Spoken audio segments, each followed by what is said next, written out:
नमस्कार स्टूडेंट्स। आज का जो हमारा टॉपिक है बुद्धि के सिद्धांत।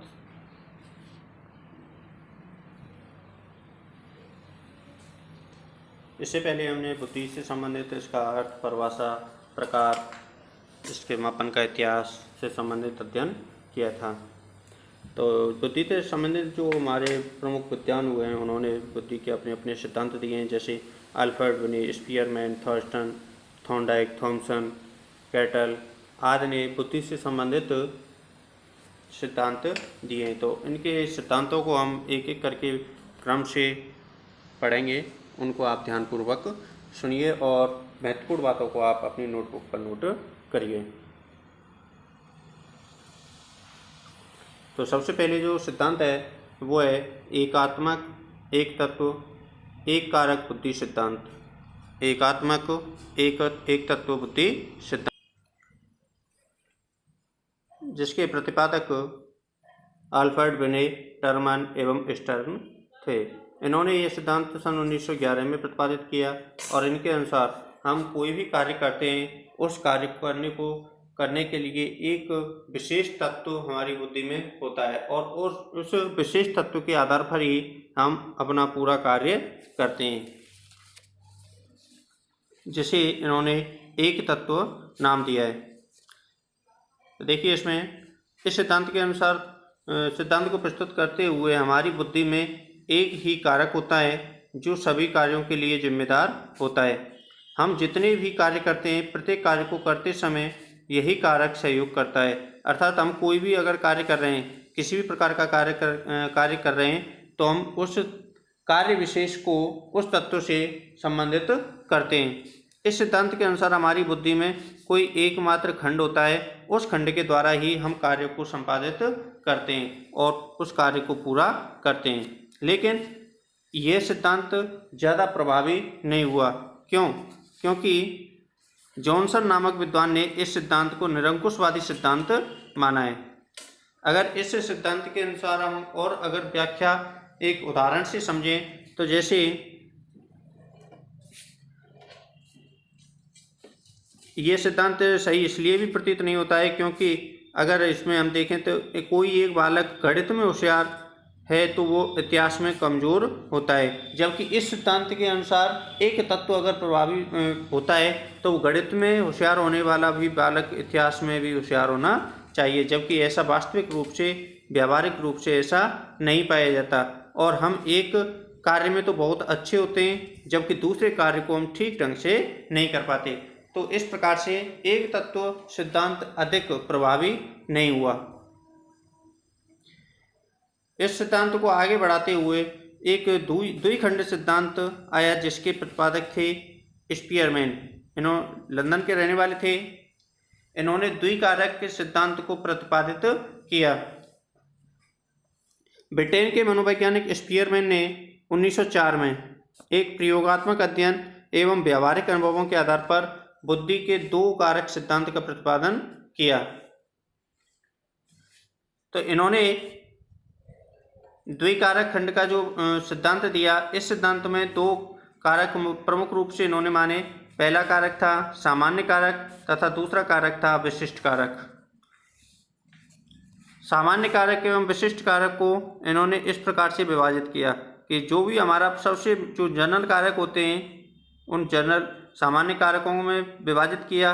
उसके बाद जो हम विशिष्ट कारक करते हैं, जो अपने क्षेत्र विशेष से संबंधित होते हैं, उनको इन्होंने विशिष्ट कारक, स्पेशल फैक्टर नाम दिया।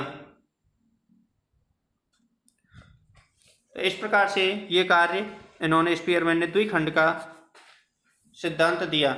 जब इन्होंने जनरल कारक, सामान्य कारक एवं विशिष्ट कारक को सिद्धांत प्रतिपादित कर दिया, इसके बाद तुरंत अब 1911 में एक सिद्धांत और प्रतिपादित किया स्पीयरमैन ने ही, और उस सिद्धांत का नाम दिया त्रिकारक बुद्धि सिद्धांत। क्योंकि द्विकारक सिद्धांत में जैसे जनरल कारक, सामान्य कारक और विशिष्ट कारक के अलावा इन्होंने एक समूह कारक को भी इसमें जोड़ा। तो देखिए, इसमें दो कारक बुद्धि सिद्धांत में एक कारक और जोड़कर नवीन 3 कारक बुद्धि सिद्धांत प्रतिपादित किया। उनके विचारों में सामान्य एवं विशिष्ट कारकों के बावजूद एक समूह कारक समस्त मानसिक क्रियाओं में सन्निहित रहता है।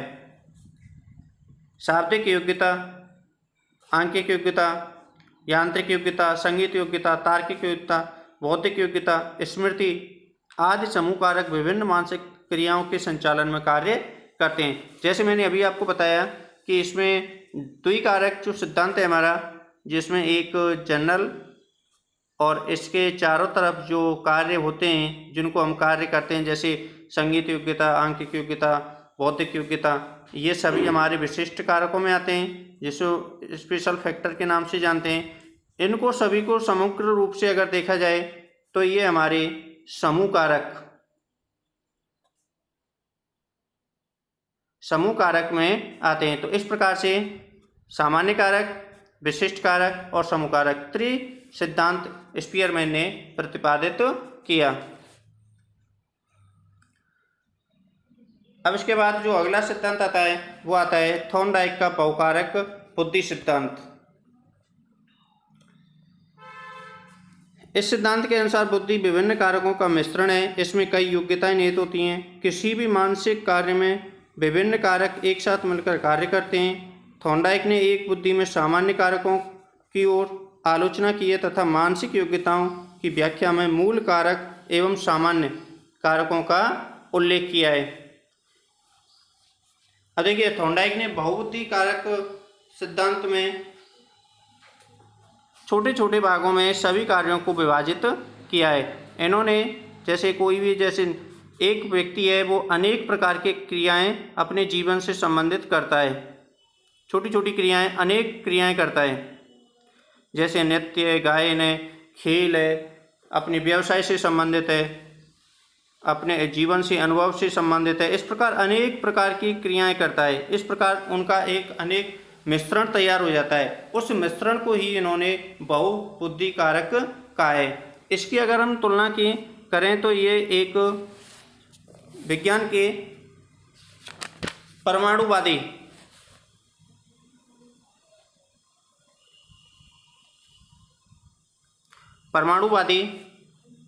सिद्धांत पर लागू होता है, जिसमें अलग अलग बहुत सारे तत्वों को एक जगह जोड़कर एक प्रमुख तत्व की रचना की जाती है।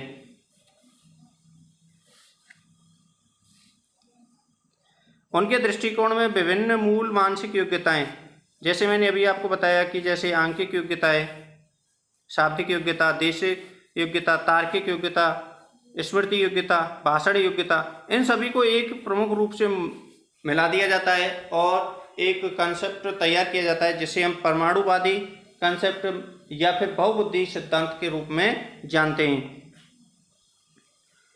इस विचार को भी स्वीकार करता है कि व्यक्ति में कोई ना कोई विशिष्ट योग्यता अवश्य होती है। अब इन्होंने ये भी विचार स्वीकार किया है कि सभी सामान्य रूप से व्यक्ति में सभी तत्व तो होते ही हैं, इसके साथ ही उसमें कोई ना कोई एक विशिष्ट योग्यता होती है जिससे संबंधित वो अपनी समाज में पहचान बनाता है। जैसे कोई नृत्य में, कोई गायन में, कोई अपने मेडिकल में, कोई भी शिक्षा में अपनी पहचान बनाता है, वो उसकी विशेष योग्यता पाई जाती है। इसके बाद अगला जो सिद्धांत आता है वो है थर्स्टन का समूह कारक बुद्धि सिद्धांत। थर्स्टन का समूह कारक बुद्धि सिद्धांत।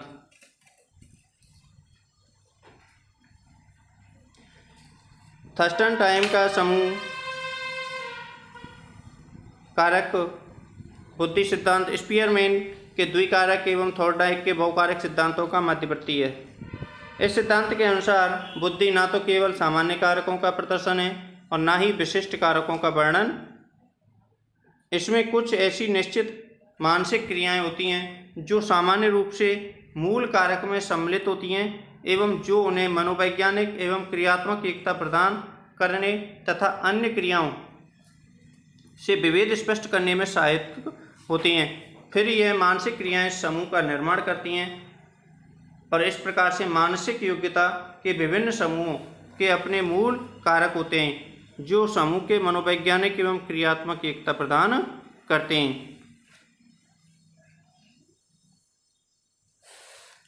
देखिए इसमें मूल कारक होते हैं और सामान्य रूप से मूल कारक और मनोवैज्ञानिक एवं क्रियात्मक एकता प्रदान करने वाले कारक होते हैं। सभी को एक सम्मिलित रूप से एक समूह में विभाजित किया जाता है। जैसे जो अगर मूल कारकों को देखें तो मूल कारक प्रमुख रूप से बच्चे में शाब्दिक योग्यता, आंकिक योग्यता, दैशिक योग्यता, तर्क शक्ति, स्मृति, ये सभी उसके मूल कारक होते हैं। जबकि वो अपने जो विशेष कारकों से संबंध स्थापित करता है, जैसे भौतिकी, रसायन, गणित, संगीत, हारमोनियम, सितार, गाना बजाना, इनसे संबंधित वो उससे संबंधित अपना इनसे सहसंबंध स्थापित करता है, तो अपने समूह कारक बुद्धि सिद्धांत इसमें लागू होता है।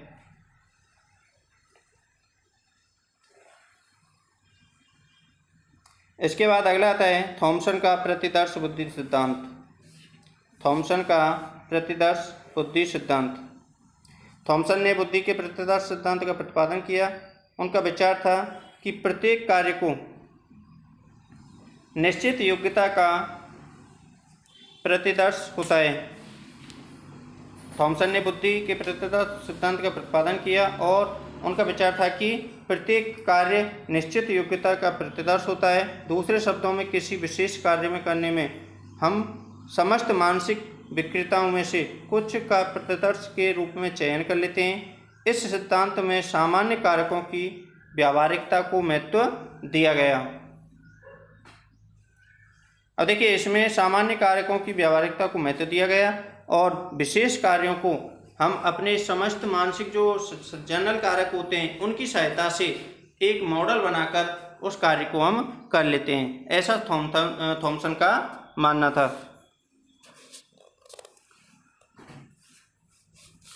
अब इसके बाद अगला जो सिद्धांत आता है महत्वपूर्ण सिद्धांत है गिलफोर्ड का त्रिआयामी सिद्धांत।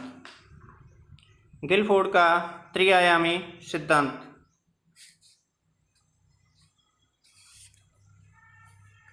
कई परीक्षणों के कारक विश्लेषण के आधार पर गिलफोर्ड 1966 तथा सहयोगी ने बुद्धि संरचना के सिद्धांत को प्रतिपादित किया। इन्होंने ये 1966 में प्रतिपादित किया गिलफोर्ड और अपने सहयोगी के द्वारा। उनका विचार था कि कई एक विमा प्रतिरूपों के बावजूद मानवीय मानसिक योग्यताओं 3 विमाओं में विभाजित होता है, जैसे संक्रिया, विषय वस्तु और उत्पाद। 3 विमाओं में पूरा मानसिक प्रक्रिया विभाजित होता है और इनके आधार पर ही मानसिक प्रक्रिया कार्य करता है। जैसे सबसे पहला है संक्रिया। संक्रिया के आधार पर मानसिक विकृताओं के प्रमुख रूप से 5 समूह माने गए हैं। जैसे पहला समूह है संज्ञान, दूसरा है स्मृति, तीसरा है अपसारी चिंतन, चौथा है अभिसारी चिंतन, 5वां है मूल्यांकन। अर्थात हम कोई भी किसी भी विषय वस्तु से संबंधित संज्ञान प्राप्त करते हैं, उसके बाद फिर स्मृति में धारण करते हैं, धारण करने के बाद उससे संबंधित अपसारी चिंतन करते हैं, उसके बाद अभिसारी चिंतन करते हैं और ऐसा करने के बाद फिर वो हमारे लिए कितना लाभदायक है, उसके क्या क्या गुण हैं, इस तरीके से हम उसका मूल्यांकन करते हैं। तो ये संक्रिया प्रमुख रूप से 5 विमाओं में कार्य करती है।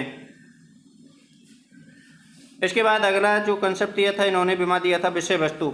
विषय वस्तु बुद्धि के कारकों को व्यक्त करने की दूसरी विधि है। इसमें क्या सामग्री विषय वस्तु में निहित है, इस प्रकार से इसकी खोज की जाती है और इसमें प्रमुख रूप से 4 विषय वस्तु होती हैं। जैसे सबसे पहले आकृति,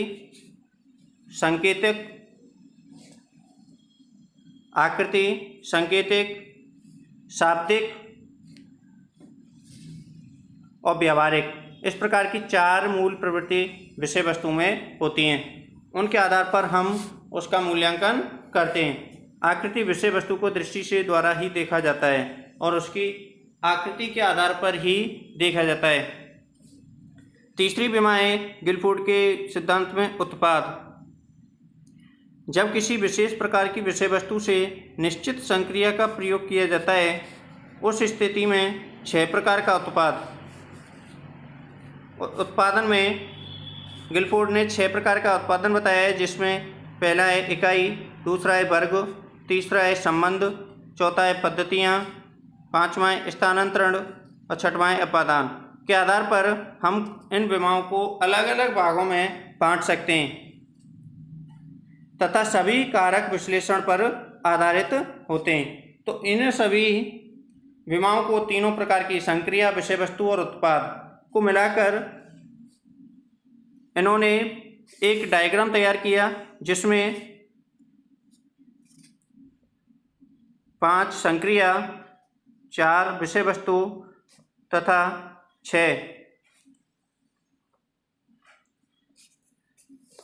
उत्पाद पर लागू किए। इनके आधार पर कुल टोटल 120 डिब्बों का एक खाना में विभाजित इन्होंने किया। तो इन्होंने पूरा जो त्रिआयामी सिद्धांत है, इसमें पूरे जो खाने होते हैं 120 होते हैं। अगर इसके इतिहास की बात करें तो प्रारंभ में 180 खाने थे, उसके बाद 150 हुए और वर्तमान समय में 120 खाने हैं।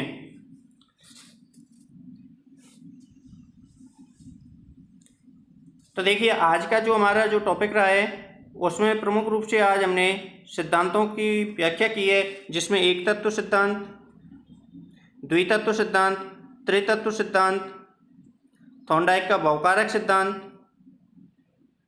इसके बाद थर्स्टन का समूह कारक बुद्धि सिद्धांत, इसके बाद गिलफोर्ड का त्रिआयामी बुद्धि सिद्धांत हमने आज पढ़ा है। इससे संबंधित और भी सिद्धांत हमारे अभी और बाकी हैं, जिनको हम नेक्स्ट क्लास में पढ़ेंगे। तब तक के लिए धन्यवाद।